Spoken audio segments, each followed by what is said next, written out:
process.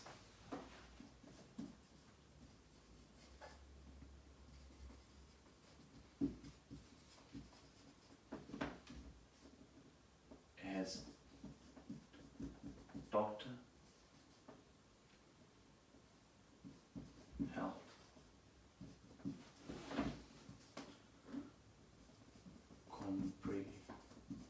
comprehensive trauma, income protection,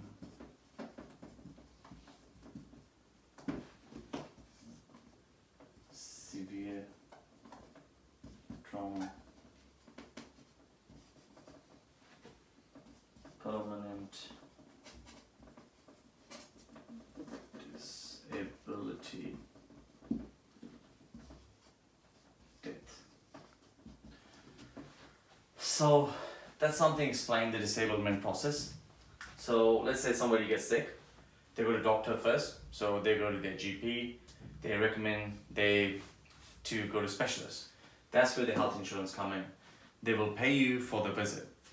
Then let's say if something's serious and the person have like a serious illness, the comprehensive trauma will come in effect. They will pay you some sort of money. Then we move on to income protection. That's something, if let's say because of that illness, you can't work, the income protection will pay you your weekly income. Then we move on to severe trauma. Severe trauma is somewhere where insurance company, like if the doctor says for next 18 months you can't work, they will pay you for that time. So that will be a severe trauma payment.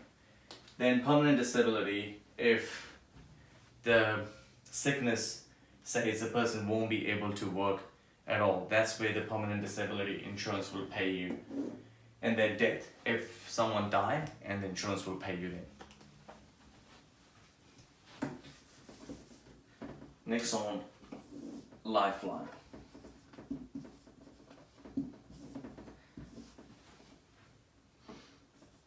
Life, trauma, income, health.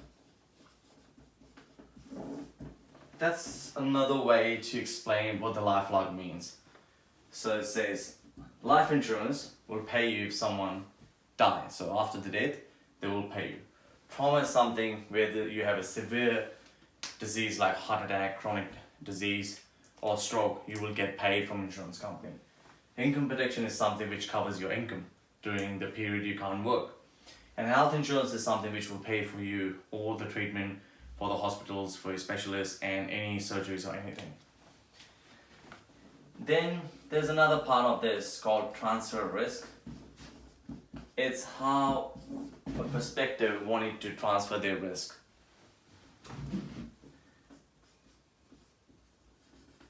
There are 4 parts to it: accept, avoid, reduce, transfer. So this is something a perspective like he acknowledged that, yep, I need this insurance policy, this will help me out. He wanted to avoid by having that policy in place. Then he want to reduce the risk of paying or if something happened to him. And then he's transferring that risk to the insurance company by having that policy. So it's totally up to him if he wanting to reduce and transfer the risk or he don't want to. So in the end, it's a couple of things to mention. There are 2 ways. A client can accept it and have the policy in place, reduce the risk and transfer it. Or they can decide not to have it and keep the risk on themselves. It all depends on their budget and acceptability.